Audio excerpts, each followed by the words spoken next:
ধন্যবাদ দেলোয়ার ভাইকে। আজকে আমরা রিহাবে, চট্টগ্রাম রিহাবে এসেছি। এসে আমাদের integrated sustainable development master plan মানে ইন্টিগ্রেটেড ডেভেলপমেন্ট সমন্বিত উদ্যোগ নিয়ে চট্টগ্রামে আমরা কিছু মাস্টার প্ল্যান রিহাবকেও আমরা দিয়েছি, যেহেতু রিহাব চট্টগ্রামটাকে সাজাবে আগামীতে আরও সুন্দর করে। এবং এখানে একটা পর্যটন ট্যুরিজম উইং আছে, ওনারা পর্যটন ট্যুরিজম উইংয়ে কাজ করবে। এই নিয়ে আমাদের একটা কথাবার্তা হয়েছে, একটা মোটামুটি আমরা কিছু নির্দেশনা পেয়েছি। আপনি কি বলেন? আমি আশা করি আপনি যে দীর্ঘদিন এই ট্যুরিজম নিয়ে যে কাজ করতেছেন, এটা আরও চট্টগ্রামকে সুন্দরভাবে সাজাবেন। এবং আমাদের চট্টগ্রামে তো সব কিছু আছে, আপনি জানেন, আপনার অনেকদিন থেকে অভিজ্ঞতা আছে। এই অভিজ্ঞতার আলোকে আপনি তো আমাদের মেয়র মহোদয়ের সাথে কাজ করতেছেন, আমি খুবই উদ্যোগী। আমি আশা করি আপনি আরও এখানে আমাদেরকে সফল করি ইনশাআল্লাহ। আর ট্যুরিজম সেক্টরে আমি বলি, ট্যুরিজম এবং রিয়েল এস্টেট সেক্টরে কিন্তু 30,000 লোকের কর্মসংস্থানের ডিজাইন করা আছে। এটাতে আপনারা সহযোগিতা করবেন ইনশাআল্লাহ। আমরা আপনার সাথে ট্যুরিজম সেক্টরে আপনারা কর্মসংস্থানের নতুন কর্মসংস্থান, পরোক্ষ কর্মসংস্থান এটা সহযোগিতা করবেন। মহিলা, নারী, পুরুষ, ইয়াংদের কর্মসংস্থানের জন্য যেরকম ভাবে আমরা মাস্টার বলি, আপনারা আমাদের সহযোগিতা করবেন ইনশাআল্লাহ। আমাদের রিহাবের সাথে থাকবেন সবসময়, এটাই আশা। ধন্যবাদ। ধন্যবাদ। যেহেতু আপনি একজন স্বনামধন্য আর্কিটেক্ট, আপনি তো আপনারাই তো এখানে এগুলো সাজাইতে পারবেন দেশের।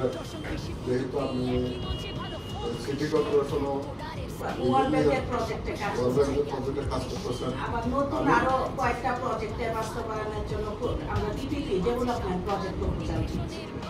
এখন আমাদের দেশ যেন পর্যটন সমৃদ্ধ হয়, যেমন মনে হয় আমাদের চট্টগ্রাম অনেক কিছু দেখার আছে, কক্সবাজারও দেখার আছে, থাকুর দেখার আছে।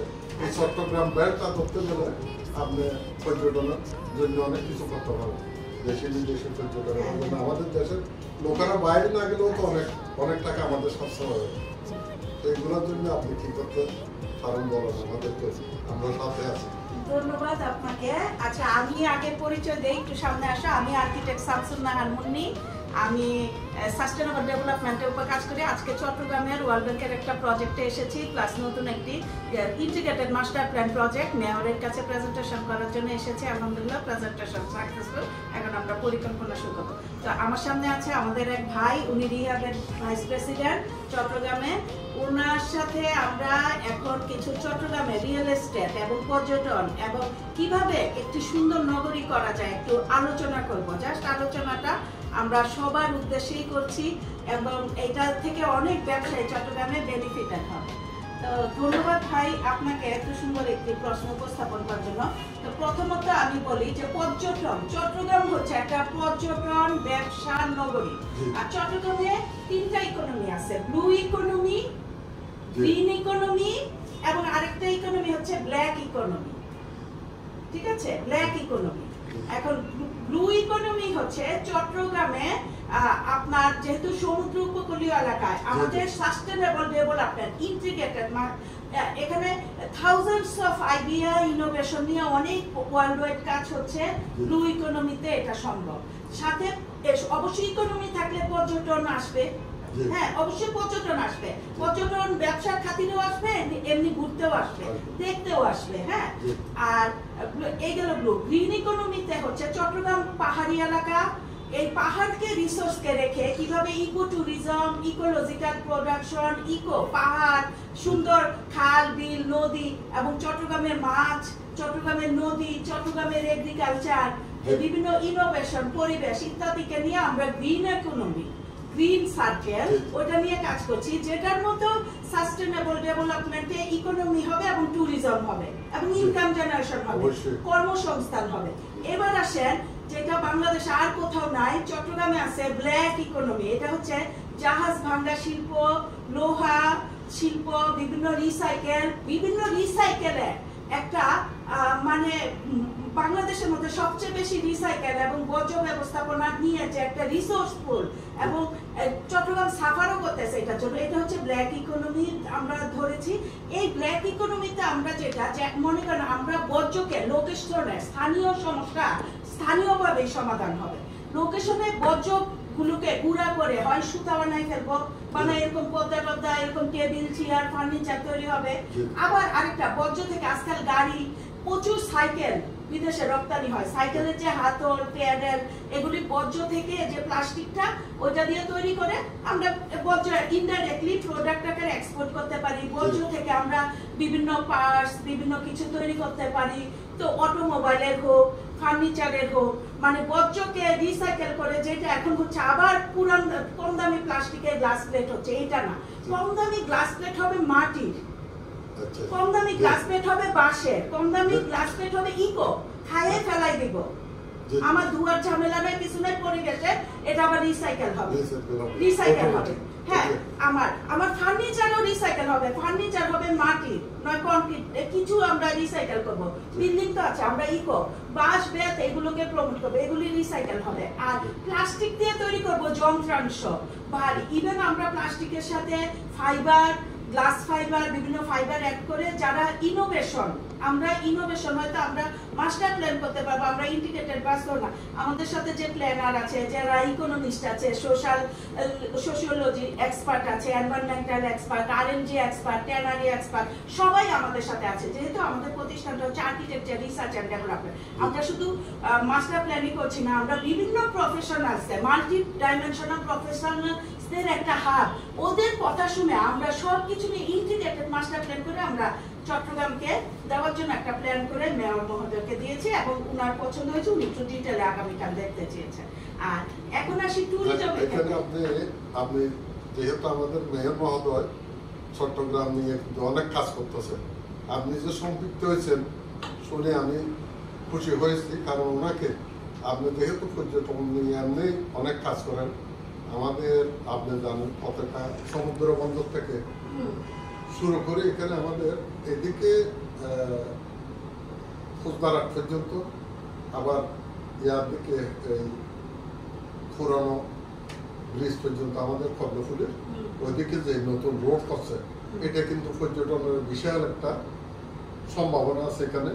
মেয়র মহোদয়ের সাথে আপনারা যদি জয়েন্টলি এই প্রপোজাল গুলো দিতে পারেন, আমরা প্রপোজালগুলি ইতিমধ্যে আমরা তৈরি করেছি। আর আমি বলি, এই যে সি বিচের কাছে রাস্তাটা 2 দিন পরে পরে কি আপনারা রাস্তাটা বানাবেন? আমরা রাস্তাটা আফ্রিকায় আমাদের কিছু কেস স্টাডি এরকম হচ্ছে যে পুরানো টায়ারের সংমিশ্রণে প্লাস্টিক এবং সিমেন্ট ম্যাটেরিয়ালের সংমিশ্রণে এমন একটি রাস্তা হবে যা বৃষ্টিতে ভাঙবে না, ক্লাইমেটে বন্যা হয়ে গেলেও সে ভেঙে চলে যাবে না, পরিবেশ বান্ধব রাস্তা এবং জিরো কার্বন এমিশন হবে। কিসের জন্য? ওই রাস্তাটা বারবার ভাঙলে দুর্যোগ, ভেঙে নষ্ট হয়ে গেলে তো আবার তৈরি করতে হবে। হ্যাঁ, আমরা এইভাবে যেসব টেকসই স্ট্রাকচার, টেকসই এই ধরনের এনভায়রনমেন্ট গুলো আমরা এইভাবে চিন্তা করেছি। তো ওইটাও হচ্ছে ব্ল্যাক ইকোনমি। হ্যাঁ, ব্ল্যাক ইকোনমি। সুতরাং আর ব্ল্যাক ইকোনমির পাশে আবার গ্রিন ইকোনমি কম্পোজিশন। গ্রিন কি? ভার্টিক্যাল ইকো, বাঁশের 3 তলা হবে, বাঁশের 5 তলা হবে। আমরা মনে করি বিল্ডিং মানে 5 তলা রড সিমেন্ট, হ্যাঁ রড সিমেন্ট থাকবে, কিন্তু এটার সাথে বাঁশ থাকবে, এটার সাথে টেকসই স্ট্রাকচারটা হবে সিমেন্টাস, যেমন প্রিকাস্ট কলাম হবে।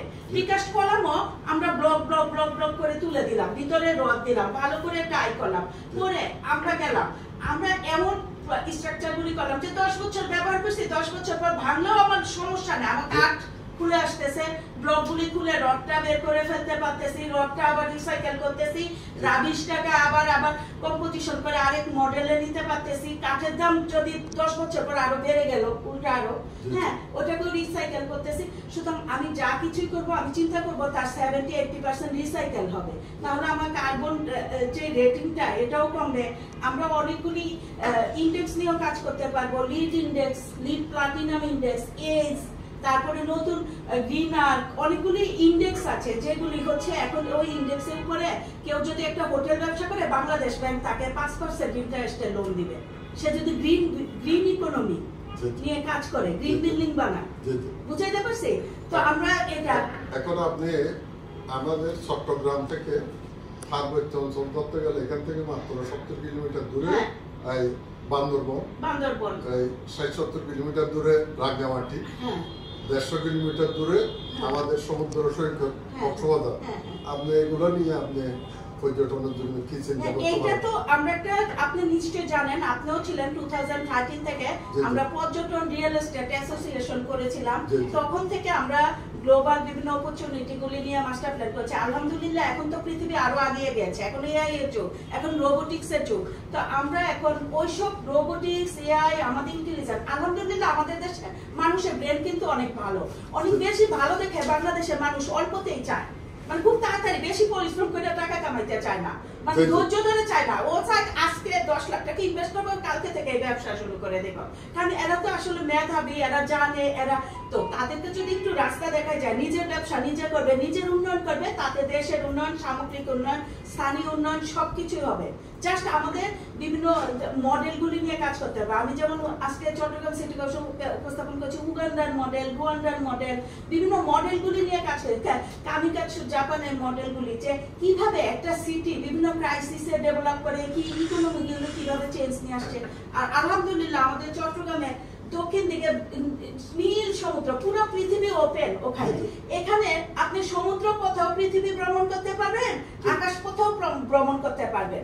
খেয়াল করেন এখানে এসে আপনার যে ট্যুরিজম, এখানে ট্যুরিজমটা কি নদী সমুদ্র বিভূত ট্যুরিজম, যেটা আগে আমলে ছিল। মানুষ কি তখন এত কমিউনিকেশন ছিল না, এত ছিল না। চট্টগ্রাম কি তখন থেকে সমৃদ্ধশালী না, সে বড় বড়।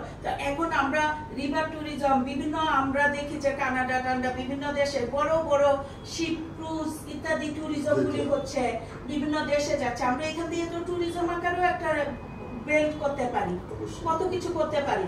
তো আমরা এখন এই ট্যুরিজম বেল্টটাকে নিয়ে এশিয়ান যে বিচগুলি ইয়েগুলি আছে ইকোনমি করতে পারি। তো এইটাই ব্লু ইকোনমি, যে নট অনলি এখন সামুদ্রিক বিষয়গুলি হয়তো আমাদের প্রাণীজ সামুদ্রিক সেক্টরে যারা আছে ওনারা এক্সপার্টরা এটাকে ইন্টিগ্রেট করেন, আমরা মাস্টার প্ল্যানে ইনপুট দিব। তো এইভাবে আমরা একটা ইন্টিগ্রেটেড মাস্টার প্ল্যান দিচ্ছি। আপনাকে যেমন আপনি যে গ্রিন ট্যুরিজম নিয়ে কাজ করতেছেন, আমাদের গ্রিন ইকোনমি নিয়ে কাজ করতেছেন। গ্রিন ট্যুরিজম আপনার যেমন আপনাকে আমি আমার একটা 600 বিঘের বাগান আছে, ওখানে আপনি ট্যুরিজম করতে পারেন এবং ওই জায়গাও দিতে পারি। এবং আমাদের বন্ধু বান্ধব অনেকে আমরা বান্দরবনে পার্বত্য অঞ্চলে কৃষি নিয়ে কাজ করতেছি, বিভিন্ন ফল ফ্রুট অনেক কিছু আমরা উৎপাদন করতেছি। তাহলে ওইখানে আপনারা যদি এই ট্যুরিজমটা যদি আগাই নেন পরিবেশ বান্ধব, তাহলে আমরা করতে পারবো। জি, করতে পারবো। তো এরকম আপনার মতো নিশ্চয়ই অনেকেরই অনেকগুলি জমি আছে, তারা চায় অনেক কিছু করতে। এখন আমাদের দেশের সমস্যা কি দেখেন, আমাদের দেশে আমরা অনেক লোভী। আমরা লোভী কেন লোভী হলাম জানি না। আমরা কি করি, চাই যে সব আমি একা একাই করবো, ভালো আমি থাকবো, বড় লোক আমি হব। কিন্তু আমার সাথে আমি যদি আজকে 1000 লোককে নেই, বান্দরবনে 600, 1000 লোক যদি ইনভেস্ট করে একটা কিছু করে, 1000 লোক যদি 1000 টাকাও ইনভেস্ট করে, তাও তো অনেক টাকা, অনেক টাকা না, 10 লাখ টাকা। তো ওখানে গিয়ে আমি একটা স্ট্রাকচার তৈরি করলাম, ওইটা দেখে পৃথিবীর বিভিন্ন দেশ থেকে এসে আমার সরকারও আমার সাথে থাকবে, সরকারেরও একটা সিকিউরিটি থাকবে। তো আমরা তো ওইভাবে আপনার বান্দরবন যেমন আমাদের মাস্টার প্ল্যানটা হচ্ছে সমন্বিত উদ্যোগ। আমরা কিন্তু কখনো একা কাজ করব না। আমরা যে কোনো প্রজেক্টে আপনার যদি 5 কোটি টাকা লাগে, 500 জন 1 লাখ টাকা দিবে, তাহলে কত হলো? 5 কোটি হলো। যেমন আপনার হাসপাতাল একটা 10 কোটি টাকা লাগবে, 1000 লোক 1 লাখ টাকা দিবে, তাহলে 1000 লোক ওই হাসপাতালটা 3 বারের 1 ভাগ, আপনারা 20 লাখ টাকা খরচ করছেন আর 10 লাখ টাকা ফান্ড রেজ হবে। তো 10 লাখ টাকা দিয়ে অপারেশনে তো 1000 জনের মধ্যে 200 জন দেখা যাবে ডাক্তার বের হয়ে গেছে, 100 জন ডাক্তার বের হয়েছে, অনেকেরই 1 লাখ টাকা আছে, 1 লাখ টাকা আছে। সে তখন শেয়ার নিল, একটা হাসপাতাল থেকে যে ইনকাম আসবে ওই ইনকামের 1/3 1000 জনের মধ্যে যাবে। যাইতে যাইতে যাইতে যাইতে একজন তো অভিজ্ঞতাও তৈরি হবে, কর্মসংস্থানও তো হবে। এটা অবশ্যই ভালো উদ্যোগ। তবে আমাদের দেশে কি এটা করা সম্ভব হবে? আমাদের দেশে করা সম্ভব, কারণ আমাদের দেশের এখন আগে আমাদের দেশে কিছু সমস্যা ছিল যে আমরা একটা সিস্টেমে আমরা এটা না হলে হবে না ওটা, কিন্তু এখন তো আমরা দেশটাকে নতুন করে সাজাচ্ছি, নতুন করে ভাবছি। আমরা সবাই আইডিয়াগুলি নিয়ে আমরা নিজেদের মধ্যে ভেদাভেদ না তৈরি করে নিজেদের মধ্যে একদম দেশ তো দেশই, হ্যাঁ আমরা দেশকে ভালোবাসে আমরা যদি এখন করতে পারি যে হ্যাঁ 1000 ইয়াং জেনারেশন তারা তো প্রাইভেট ইউনিভার্সিটিতে পড়তেছে 10 লাখ টাকা খরচ করে, তারা 1 লাখ টাকা ইনভেস্ট করে ওই হাসপাতালটার মধ্যে সে কাজ শিখলো, হ্যাঁ কিন্তু 1000 লোক যখন ইনভেস্ট করে, 1000টা স্টুডেন্ট যদি ইনভেস্ট করে কাজটা শিখলো, সে ওখান থেকে 1000 জন গিয়ে 10টা করে গ্রুপ করে, আরো বাংলাদেশে 10টা এলাকায় চেইন হসপিটাল বানাইতে পারে না, চেইন হোটেল বানাইতে পারে না, wellness tourism, wellness health and wellness tourism, মানে আপনার এমন একটা হোটেল হবে বা হসপিটাল হবে, যেমন হসপিটাল হবে হোটেলের মতো, হোটেল হবে হসপিটালের মতো। হ্যাঁ, ওখানে তার পাশাপাশি এডুকেশন থাকবে, ইনস্টিটিউট থাকবে, শিক্ষা থাকবে, রিসার্চ সেন্টার থাকবে, ট্রেনিং সেন্টার থাকবে। তো আমাদের দেশে একটা কিছু করতে তো পয়সা লাগে। একজন যখন একটা ইনকাম আসবে, ওই ইনকাম থেকে 1000 জন 10 ভাগ হয়ে যাবে। এবার 10 ভাগ হইলে কয়টা? 10টা প্রজেক্ট। আপনি যেটা বলছেন, আমার যদি 5 কোটি লাগে, আমরা 500 জন 1 লাখ টাকা করে দেব, তাহলে এটা কিন্তু আপনার উদ্যোগ, এটা কিন্তু 500 জন একটা সিএনজি ড্রাইভার 3 মাস, সে মাসে একটা কিছুক্ষণ আগে একটা সিএনজির উপর আপনার চট্টগ্রামে সার্ভে করলাম, সে বলল কত পাও, বলকে দৈনিক 2-2.5 টাকা, একটা লোকের সংসার খরচ 500 টাকা, 1000 টাকাই করলো ভাড়া, সে নিজে লাইফ স্টাইল বিলও করে থাকলো। যদি দেখুন যে কেউ যে হ্যাঁ এটা আমি বলতেছি, এটা আমি উদ্যোগ নিব না, এটা নিবে এলাকার রাষ্ট্রীয় যে এজেন্সিগুলি, যেমন মেয়র একটা ইন্টিগ্রেটেড একটা প্ল্যান করলো যে হ্যাঁ এখানে আমরা বিশ্বাস কাকে করি, আমরা সরকারকে বেশি বিশ্বাস করি, যে সরকারের একটা ব্যাংকে আমরা টাকা জমা দিব, ওই ব্যাংকে এর মাধ্যমে আমাদের সব লেনদেনগুলি হবে, ইনিশিয়েটিভস ব্যাংক হবে, কোনো ব্যক্তিকে না। বুঝতে পারছি? হ্যাঁ, সবাই ওখানে যাবে, ব্যাংক 500 জনের হলে কি হবে, পাবলিক লিমিটেড হয়ে গেল। পাবলিক লিমিটেড হলে সরকার বলবে 500টা লোক আছে, তাহলে আমিও থাকি। সরকার একটা ব্যাংক আসলে কি ব্যাংকও ইনভলভ হলো। আসলে কি 500 জনের টাকার নিরাপত্তাটা কি দেওয়া যাবে? অবশ্যই দেওয়া যাবে, এটা ব্যাংকের মাধ্যমে সরকার ইনিশিয়েটিভস নিলে দেওয়া যাবে। আগের মতো মানসিকতা এখন নাই। আর আরেকটা জিনিস দেখেন, আমি যতই কিছু হই, আমি সরকারের একজন ভিআইপি পার্সন হই, একজন উপদেষ্টা হই, একজন এমপি হই, যাই হই, আমি তো একটা কর্ম করতে আসছি, জনগণের পক্ষে প্রতিনিধি। আমি যদি এখন ওই টাকা তো আমি খেয়ে ফেলতে চাচ্ছি না। এখন তো সবারই মানসিকতা, ভুল থেকে শিখেছি, বা যে ভুল করেছে সেও আবার শিখলো, আমরা তো আসলে শিখছি সবাই। এখন আমরা দেশটাকে ভালোবেসে বাকিটা পথে হেঁটে যাব, সবাই কিন্তু মারা যেতে হবে। আচ্ছা, এখন আপনি তো বাংলাদেশে দেখি বড় বড় অফিসগুলো তো সরকারি লেভেলে অনেক কাজ করেন। হ্যাঁ, আপনাকে আমি একটা অনুরোধ করবো, আমাদের বাংলাদেশ, আমরা দেখছি বাংলাদেশে অনেক জায়গায় অনেক রোড আছে যেখানে সারাদিনে কয়েকটা গাড়ি চলে, কিন্তু এই রোডটা দেখতে কত বড়, কত স্মার্ট, কিন্তু আমাদের চট্টগ্রাম থেকে কক্সবাজার এই রোডটা পর্যটকের জন্য কত যে উপযোগী, কিন্তু এখানে কোনো কাজ করছে না। প্রতিদিন অ্যাক্সিডেন্ট, যানজট, এই 150 কিলোমিটার জায়গা যাতে আপনার এখন 5 ঘন্টা 6 ঘন্টা লাগে যায় মানুষের। তাহলে আমাদের বাংলাদেশের ওয়ার্ল্ডের লংগেস্ট সি বিচ স্যান্ডি, তাইলে এটা থাকার পরেও মানুষের সুবিধা ভোগ করতে পারতেছে না। আমি আমার তরফ থেকে আপনাকে বলবো এটা যে যেখানে আমাদের এই রাস্তার কাজটা যেন তাড়াতাড়ি হয়, এবং এটা এমন রোড কত হবে, কারণ দেশি বিদেশি সবাই এই রোড দিয়ে চলবে।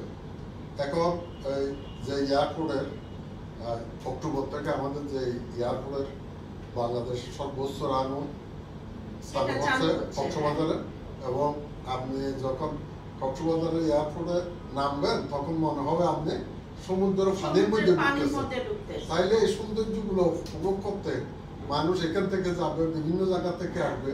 তাইলে আমাদের এই রাস্তাগুলো, ঘাটগুলো, অবকাঠামোগুলো যে প্রয়োজন, এগুলো নিয়ে একটু আপনারা অবশ্যই। এখন ঘটনা হচ্ছে, আপনারা তো চট্টগ্রামের রিহাবের প্রেসিডেন্ট, বা আপনাদের এখান থেকে চট্টগ্রাম থেকে ডিমান্ড, এটার জন্যই তো গণশুনানি।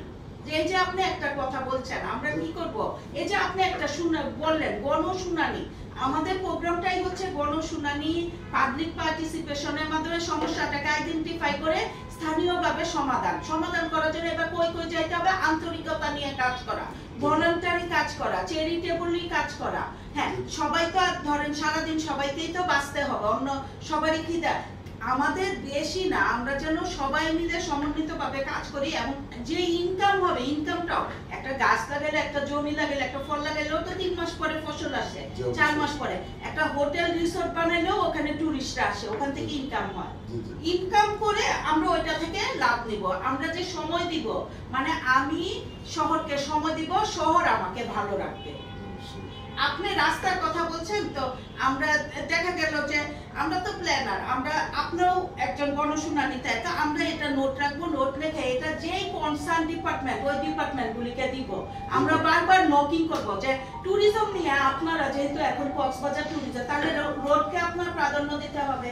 আমাদের দেশে বিভিন্ন ক্যাটাগরি টুরিস্ট আছে, সবাই তো প্লেনে এসে নামবে না, রোডেও যাবে, ট্রেনে মাশাআল্লাহ এখন অনেক টুকু যায়, কিন্তু তারপরে অনেক বাসটা তো ফ্রি, এটা তো ট্রেন যে কোনো সময় চলা বন্ধ করে দাঁড়ায় থাকতে হচ্ছে, কিন্তু বাসে তো আপনি যে কোনো উপায়ে চলে যাচ্ছেন বা কাছে আপনি রেস্ট নিচ্ছেন, কোথাও একটা সার্ভাইভ করছেন।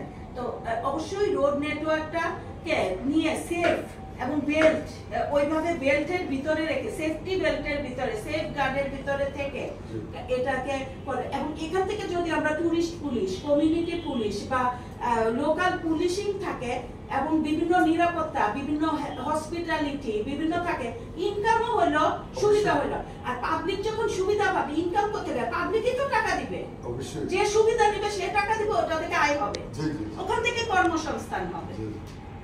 তো এরকম আমাদের মাস্টার প্ল্যান গুলোতে আমরা অন্তর্ভুক্ত করছি এবং আমরা বড় মানে সবাই মিলে কাজ করছি। আমাদের এখানে যারা আমাদের মতো চিন্তা করে যে আপনি আইডিয়া করবেন না কালকে থেকে পয়সা কামাই, ওরকম চিন্তা করার লোক না। আগে ভাবতে হবে, ভাই করতে হবে, সবারই বেসিক কিছু কাজকর্ম থাকে, সবাই কোনো প্রফেশনে আছে, তারপরে থেকে আমরা মাস্টার প্ল্যানে কাজ করব।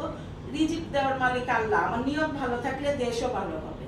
আমি আপনাকে আমি ধন্যবাদ জানাই, যেহেতু সিটাং আসছেন এবং সিটাংকে নিয়ে আপনি চিন্তা করতেছেন, আমাদের পার্বত্য অঞ্চল নিয়ে চিন্তা করতেছেন। আমাদের আপনি জানেন আমাদের এই কক্সবাজার থেকে এই টেকনাফ পর্যন্ত যে বীজ এবং পার্বত্য অঞ্চল, আমাদের পার্বত্য অঞ্চল যে সুন্দর। এখন আমি একটা শ্রীলঙ্কার সাইডের দিকে তো সমুদ্র, এটা তো দ্বীপ, কিন্তু চারিদিকে সমুদ্র হয়ে আপনার নামার সুযোগ নেই, ওখানে তো পাথর টাথর দিয়ে বাঁধি রাখছে। তাইলে ওইখানে একটা খেন্ডি নামক একটা শহরে গেছি, এটা একটা চারিদিকে পাহাড়, নিচে একটা স্টেডিয়াম আছে, একটা লেক আছে, আর এই চারিদিকে পাহাড়ে দেখি সবগুলো ঘর ডুপ্লেক্স দোতলা ঘর, সবগুলোতে বিদেশি বরফ। তাইলে আমরা এরকম শত শত স্পট আছে আমাদের এই পার্বত্য অঞ্চলে। আমি মনে করি এটা শ্রীলঙ্কা বা সুইজারল্যান্ড থেকেও অনেক সুন্দর আমাদের পার্বত্য অঞ্চলের দৃশ্য। তো এগুলো নিয়ে অবশ্যই আমরা কাজ করতে পারলে এইসব দৃশ্য, আমাদের দেশ আমাদের মতো, আমরা কারোর মতো হবো না, আমরা সিঙ্গাপুরের মতো হবো না, আমরা ইউরোপ আমেরিকা, বাংলাদেশের মতো। বাংলাদেশের যে রিসোর্স আছে এটা তো পৃথিবীর অন্য দেশে নাই।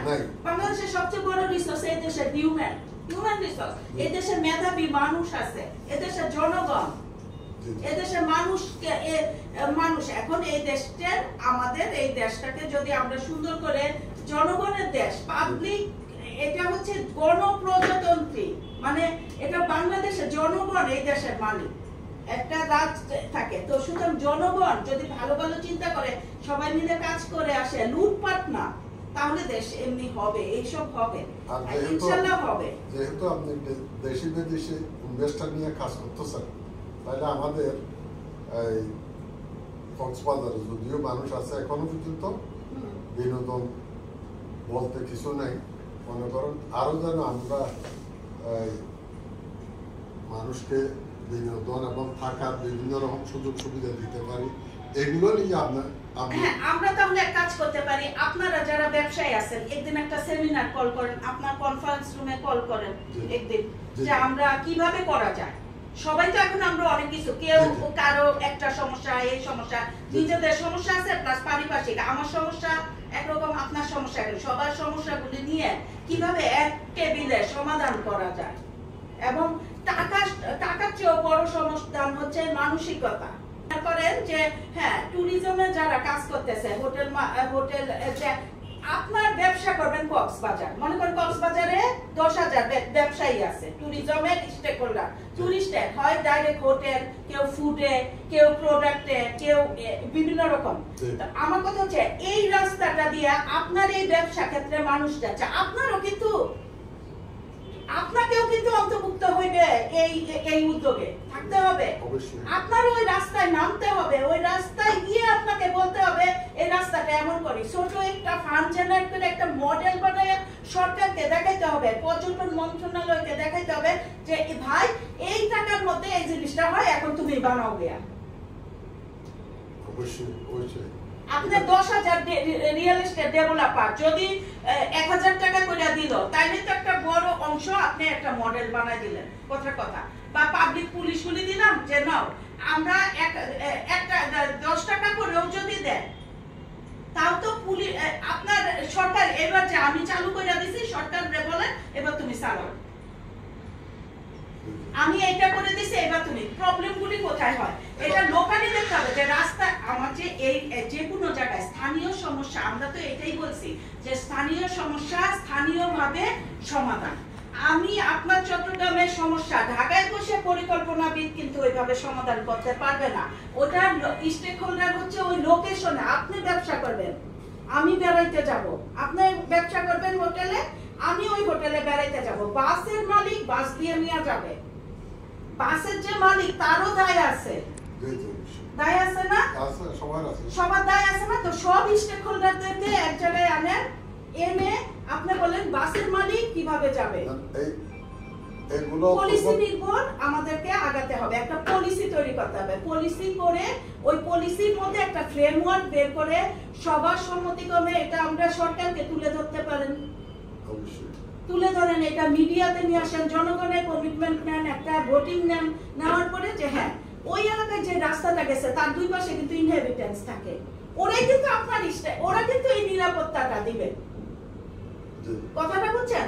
একটা রাতের বেলা একটা চুরি ডাকাতি হতে রাত কেউ যদি হুয়া করে এরকম করে হুন্ডা দেওয়া যায়, যাইতে পারবে না, তো যাইতেই পারবে না, ওইভাবেই নিরাপত্তা দিবে। তারপরে এখন আসেন হোটেলগুলি কেমন হবে, কোথায় হবে, কিভাবে হবে, তো এগুলি যে সেক্টরে আসলে সেই সেক্টরে একই মডেল যদি আসলে আপনারা যদি সমস্যা বসেন, আমার কথা হচ্ছে সব টাকায় আছে, আমরা সব অপেক্ষা করতেছি, কিসের জন্য জানি অপেক্ষা করতেছি জানি না, হ্যাঁ কি জানি হবে তাও জানি না,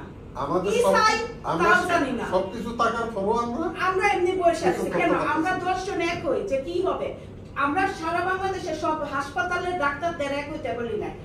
আপনি যেহেতু পর্যটন নিয়ে কথা বলছেন, পর্যটন ব্যবসায়ী এবং স্টেক হোল্ডার, ওই যে বাসের মালিকও কিন্তু স্টেক হোল্ডার, যে পর্যটন এলাকায় এশিয়া পাড়ায় শ্যামলী যায়, হানিফ যায়, তো ওই এলাকায় যারা বাস চালাবে তারাও কিন্তু ওইটার ট্যুরিজমের স্টেক হোল্ডার। ঠিক আছে, কথা ও ওনার লাইনে আবার যে রাস্তাটা আছে, রাস্তার দুই পাশে মালিকও কিন্তু ওরা ওই রাস্তার দুই পাশে আছে প্রতিবেশী, তারাও কিন্তু ঝামেলা যেন না করে, তারা কিভাবে সার্ভ করবে?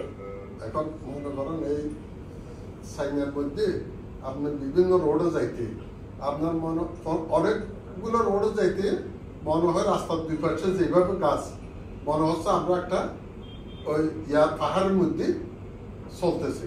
তো এইগুলো মনে করেন এই সৌন্দর্যগুলো এগুলো প্রপোজ করে করার, মনে করেন এই যে আমি পর্যটনের রোডটা কিরকম করবো, এমনি বাণিজ্যিক এলাকার রোডটা কিরকম করবো, এগুলো সাজানো। পর্যটন এবং যোগাযোগ উপদেষ্টা মাশাআল্লাহ এখন খুব ভালো কাজ, উনাকে যদি আপনাদের রিহাব থেকে দেন যে পর্যটন এলাকাটা আমরা এমন করতে চাই, উনি অবশ্যই আপনাকে টাইম দিবেন, আমরা মাস্টার প্ল্যান উপস্থাপন করবেন, আপনারা উপস্থাপন করবেন, ওখানেই শেষ ডিসিশন হয়ে যাবে। আমি আশা করব আপনারা যেহেতু আমরা টিম বিল্ড করতেছি, হ্যাঁ অবশ্যই আমরা টিম বিল্ড করতেছি, আমরা বিভিন্ন প্ল্যানার, আর্কিটেক্ট, ইঞ্জিনিয়ার্স এবং অন্যান্য ডিসিপ্লিনারি সবাইকে এক টেবিলে নিয়ে আসার চেষ্টা করতেছি, করে আমরা একটা মেগা পাবলিক লিমিটেড কিছু করার চিন্তা করছি। এটার উদ্যোগ ইতিমধ্যে নেওয়া হয়েছে, আমরা ইন্টিগ্রেটেড মাস্টার প্ল্যান, এবং আপনার কক্সবাজার মডেল কিন্তু সারা বাংলাদেশে ইমপ্লিমেন্ট করা সম্ভব। আমি আশা করি আপনারা আমরা ভবিষ্যতে না এটা চেষ্টা করতেছে, এখন আমাকে তো সহযোগিতা করতে হবে। অবশ্যই আপনাদের মতো ব্যবসায়ীরা বা সবাই গভর্নমেন্টের যারা আছেন সবাই সহযোগিতা করতে হবে, শুনতে হবে। তো ধন্যবাদ আপনার আগ্রহের জন্য। আশা করি আমাদের কথোপকথনটা অনেকের কাজে লাগবে। এই কথোপকথন অনেকে অনেক মন্তব্য করতে পারবে বা অনেকে অনেক কে কোন এলাকায় কাজ করে সেও তার জানায় আমাদেরকে নিচে কমেন্টস করতে পারবে। তো ধন্যবাদ।